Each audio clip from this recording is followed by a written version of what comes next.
games. These are the rules. Just to remind you, 12 teams make the field. They're comprised of the 5 highest-ranked conference champions and the next 7 highest-ranked teams. The 4 highest-ranked teams, regardless of conference, seeded 1 through 4, first-round byes. Seeded 5 through 8, you get a home game in the first round before going to the neutral site bowl game. So let's have a look. College football playoff top 25. These rankings presented by AT&T. And for the first time this season, James Madison is ranked. That could be really big depending on what happens in the ACC championship game. Yeah, massive right now. And now if James Madison takes care of business and Duke somehow pulls the upset of Virginia in the ACC championship game, you could see 2 G5 teams, one from the American, one from the Sun Belt.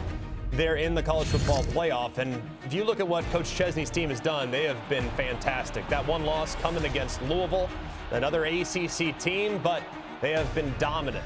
And while the strength of schedule doesn't reflect dominance, they haven't really left it up to chance very often. And that's one of the things that has held James Madison back. North Texas also playing in this conference championship game in the American. They, too, are very low in terms of strength of schedule. You see the other teams 21 through 25.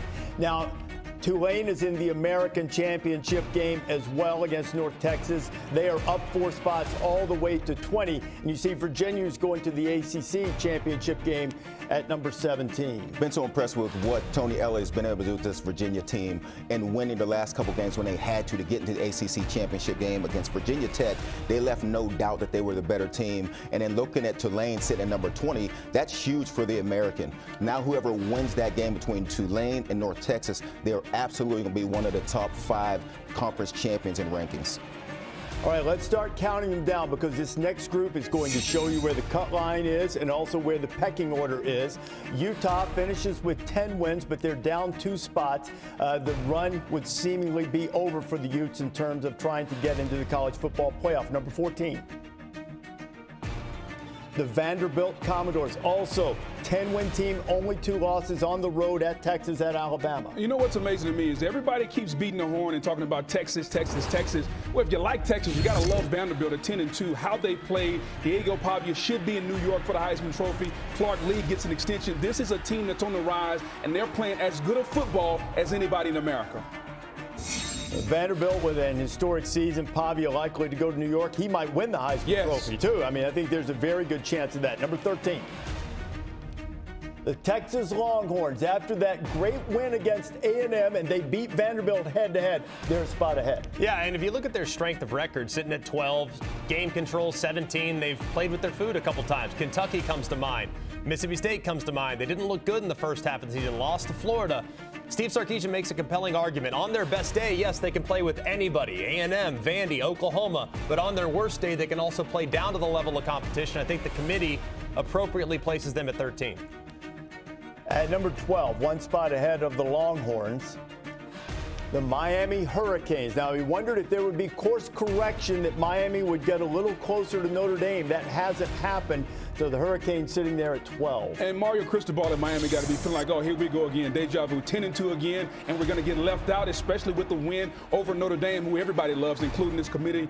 I still think at some point they're going to do the right thing, and if Notre Dame is up for a playoff spot, Miami should be over them based on what happened on the field. Well, they're not playing anymore, and that's something we'll ask Hunter Yurachek about coming up in just a few minutes. Now, number 11.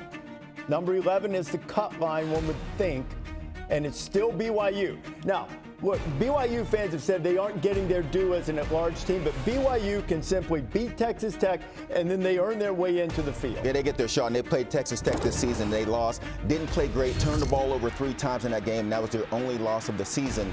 This is interesting for the Big 12.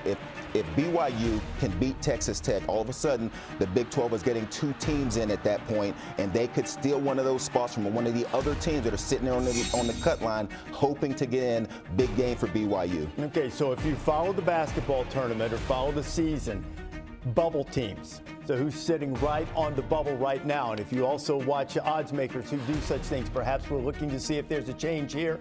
And there is. Notre Dame is now the team sitting right on the bubble, down 1 spot after finishing the season 10-2 on a 10-game winning streak. It's got to be really uncomfortable for Marcus Freeman. I mean, they are playing elite-level football. They've been killing everybody. Every single one of those 10 wins by double digits. But it does feel like after Alabama lost to Oklahoma, they were kind of overly penalized, dropping all the way behind the Irish and several others. Feels like they might have adjusted a mistake that they had a couple weeks ago. So Notre Dame is at 10 and one spot ahead of the Fighting Irish.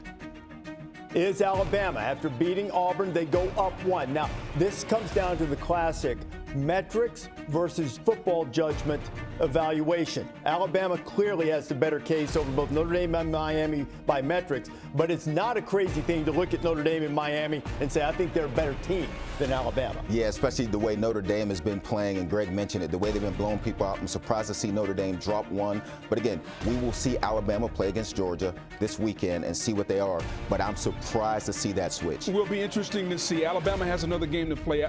Georgia beats Alabama. Now Alabama is 10-3. How do you look at Alabama and Notre Dame at that point? That will be fascinating. And does it give Alabama a little cushion, too? If they lose close, are they still in the field because they're now sitting in front of Notre Dame, who's not playing this weekend? I think that's probably a really big point. We'll get to the bottom of that with Hunter Yurachek. Oklahoma survived against LSU. They stay one spot ahead of the team they beat by a couple of points in Tuscaloosa. And under this matchup, they would play again, this time in Norman. Number 7. Texas A&M falls 4 spots. This would give the Aggies a home game if it were to end this way, just ahead of A&M at number 6. The Ole Miss Rebels, who despite losing Lane Kiffin, move up 1 spot. And yeah, and I think this is fair. When you look at them at 11-1, it was announced earlier, Lane said that Charlie Weiss Jr., the play caller, will now be able to call plays for Ole Miss into the playoff. I think that'll be a bonus factor for them. But if you look at Ole Miss, with the quarterback being as hot as he's been, Pete Golden, the defensive coordinator, is still there, they will be able to make some noise in the playoff. So Ole Miss is at number 6. Ole Miss, Texas A&M, Georgia all finished tied, and Alabama, Georgia won the tiebreakers in the SEC. Oregon's up a spot into the top 5. Things fall their way. Maybe they wind up with a bye in the first round. At number 4, we presume that is going to be Texas Tech, and it is. Red Raiders can win the Big 12 when they take on BYU, maybe get a first-round bye. Georgia, as we've mentioned, plays Alabama in position to get the bye. And then the top 2 will play in the Big 10 championship game. You know, we could wind up with this thing on Selection Day and have 3 of the 4 byes come from the Big 10. That would be amazing. The same thing I was thinking, Rece. That would be amazing for the Big 10. Okay, so now based on the current rankings, bracket brought to you by AT&T, you see the 4 teams with the bye and you see the matchups. Now, look at how we're doing 11 and 12 now. We're not projecting teams. These will be the 4th and 5th highest ranked conference champions. Logic would dictate if Virginia beats Duke, they'll go into that 11 spot, and the 12 spot then would go to the American champion. If Duke wins, then it's probably going to be the American champion, either Tulane or North Texas, and James Madison. If James Madison wins, door also could be open for the Mountain West if James Madison were to be upset. A lot of Duke fans out there this weekend. A lot of Duke fans. A lot of Troy fans, too, maybe from the Mountain West. You never know. So what's a big takeaway for you here initially? Well, I continue to look at 8 through 12. And when you look at Oklahoma, Alabama, Notre Dame, BYU, and Miami, Miami's sitting there at 12. If you're Miami at 10-2, you're staring up to these 2 teams. There's really nowhere for Miami to go. And I think Miami feels like that, we lost some games, but we're playing really good football right now. Carson Beck is starting to play well. And if we're going to talk about other teams like Notre Dame, got better throughout the season, how come Miami can't get better? How come Miami can't be playing their best football right now? 2 years in a row, a 10-2 Miami team, regardless of what you think about how they played, might get left out of the playoff. And to me, that doesn't seem right. Regardless of how you think they might have played, that does count in this. And so it's interesting to me to see what happens if Alabama happens to lose to Georgia, because they're sitting in front of 2 teams that aren't playing football this upcoming weekend, and it's going to have the question mark of how important is it to get to this conference championship. A&M might have done themselves a favor and not having to play an extra game and getting a home game in this situation. That's going to be interesting to see what happens with those wins and losses in the championship games. And the committee set a precedent last year. And a different committee, different people on the committee.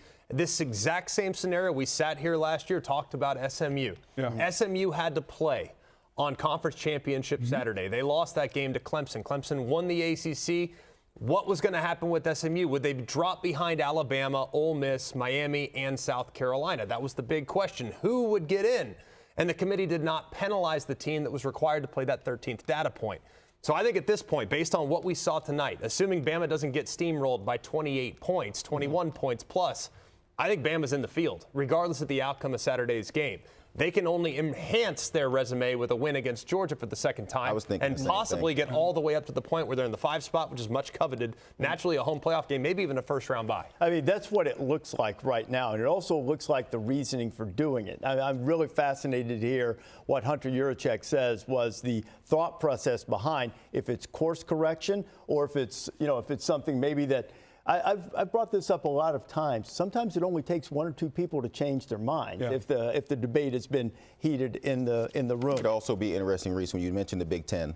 In the event Georgia loses and Oregon moves up and 3 teams out of the Big Ten get buys in this situation, having not played those tougher schedules, that'll say to those other teams, hey, don't schedule anybody in the It's a real consideration. It might have also motivated the Alabama move. AT&T keeping you connected with Bracket Insights. Heather Dinich over there. Heather, the ACC scenario with Duke and Virginia is a fascinating one. It is, and the fact that JMU is ranked makes it all the more viable that the ACC could get left out entirely. But when we talk about this spot right here, what if JMU loses? I don't want to eliminate Duke entirely because the selection committee would at least consider the fact that Duke had a top 20 win against Virginia. Guys, we've seen this before. You know, when they get in the room, they're watching the games together. If Duke beats Virginia, they're talking about Duke as the ACC champion. And Duke would have 7 wins against Power 4 opponents.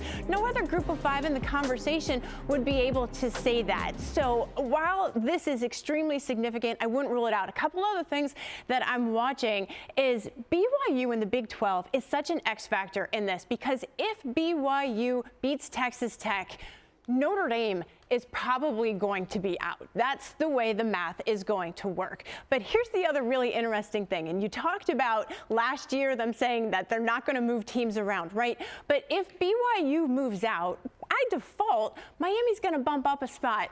If they bump up a spot and they're next to Notre Dame, do they flip them then because of the head-to-head? That's a very curious scenario. You want this, you got that. No way, watch them walk right past you. Run fast while you have the chance.